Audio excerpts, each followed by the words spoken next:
अचानक से पूरे कश्मीर की लाइट चली जाती है केवल मस्जिदों को छोड़कर। तभी उन मस्जिदों से ऐलान होता है कि ये कश्मीर हम मुसलमानों का है और मुसलमानों की इस धरती से इन कश्मीरी पंडितों का नामो निशान गायब कर दो। ठीक 2 दिन बाद पूरे कश्मीर से केवल 2 आवाजें आती हैं, गोलियों की, दूसरा बच्ची और औरतों की चीखों की। मुझे बहुत बुरा लगा जब मैंने आसिफा की कहानी सुनी थी।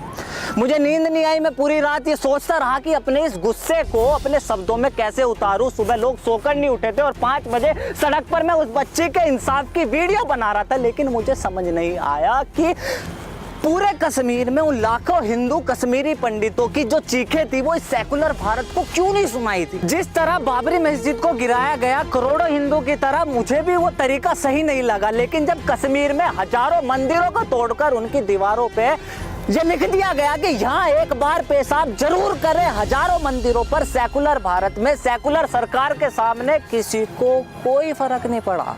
सरकारें नाम बदल रही थी और हम सरकार को गाली दे रहे थे। जब ताजमहल की बात हुई तो समझ नहीं आया क्या चाहते, लेकिन भाई साहब यकीन करना भारी हो गया जब देश के 2500 गांवों का नाम बदलकर उन्हें एक इस्लामिक नाम दिया गया। उस ताजमहल के लिए लड़ रहा था जिसे बनाने के बाद कटने वाले 20,000 हाथ हिंदुओं के थे। उस औरंगजेब ने जिसे हिंदू और सिखों के खून के नदी बहा दी, किसी को क्यों फर्क नहीं पड़ा जब आजाद भारत की रोडों का नाम एक ऐसे इंसान के नाम पर रखा गया। भगवान कसम, ये आज नागरिकता कानून आया तो पता चला ये भारत सेकुलर देश है।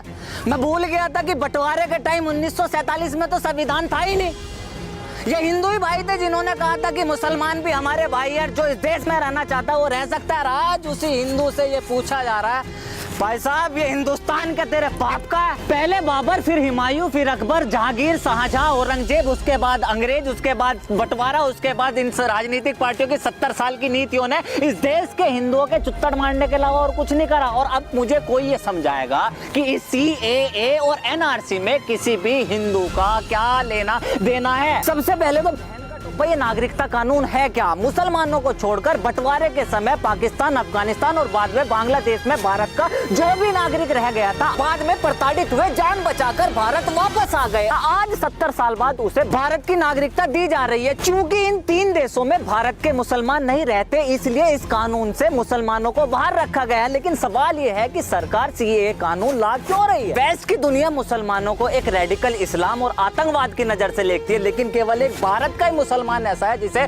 सख्त तो क्या कोई उंगली नहीं उठा सकता। भारत का मुसलमान पूरी दुनिया के मुसलमानों के लिए एक मिसाल है। लेकिन 26/11 का हमला हुआ और सारी कहानी बदल गई। 26/11 के हमले में लेकिन भारत का नहीं, पुलवामा के हमले में था लेकिन भारत का नहीं, उरी और पठानकोट के हमले में मुसलमान था लेकिन भारत का नहीं। ऐसे बहुत से दंगे थे जिसमें हिंदू का नाम था लेकिन वो हिंदुस्तानी नहीं था। फिर कौन है ये लोग जो भारत में रहकर यहाँ के मुसलमानों को बदनाम कर रहे हैं? कौन है ये लोग जो हिंदू नाम रखकर हिंदुस्तानी न होकर फिर भी यहाँ दंगे मचा रहे हैं? ऐसे ही लोगों के लिए ये सरकार NRC ला रही है। जो भी भारत का नागरिक है, खास करके मुसलमान भाई जिसे इन जिन्ना और नेहरू की औलादों ने डराया हुआ है, आपको किसी को भी NRC से डरने की जरूरत नहीं है। इन कांग्रेसी और ओवैसी जैसे लोगों ने एक बात कह दी कि सरकार आपसे डॉक्यूमेंट मांगेगी जो आपके पास नहीं है और ये आपको देश से बाहर निकाल देंगे। इतना सुनते ही आप लोग सड़कों पर उतर आए। इस देश के एक भी मुसलमान लिबरल सेकुलर ने इस विपक्ष से ये नहीं पूछा कि ऐसा वो कौन सा डॉक्यूमेंट है जो हिंदुओं के पास और आप मुसलमानों के नहीं है, क्योंकि NRC तो हिंदुओं पर भी लागू होगा। 70 साल तक इस सरकार ने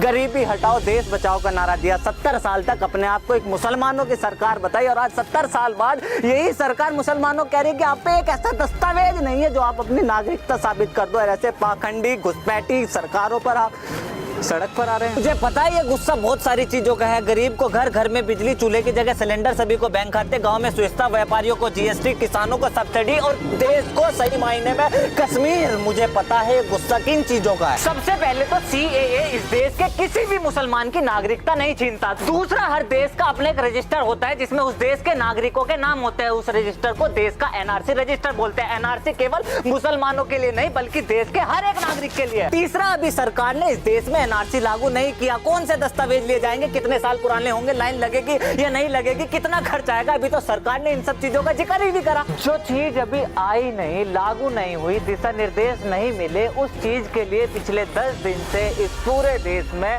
हंगामा हो रहा है। और वजह हिंदू राष्ट्र बना रहे हैं, मुसलमान को बाहर निकाल रहे हैं। निकलेगा, भारत में आया हुआ हर एक घुसपैठी निकलेगा। अगर कोई भारतीय लाइन में लगा तो वो इसलिए नहीं कि वो नागरिकता साबित करेगा, बल्कि हमारे बीच चलते फिरते ये भारी आतंकवाद को बाहर निकालने के लिए लाइन में लगेगा। और लाइन में लगने का डर उसे होता है जो तारों के नीचे से आते हैं। मैं वो हिंदू हूँ जिसकी माँ शंख की आवाज पर उठती और अजान पर घर में रोशनी करती है। मैं वही हिंदू हूँ जिसे आप पूछ रहे थे कि हिंदुस्तान क्या तेरे बाप का है।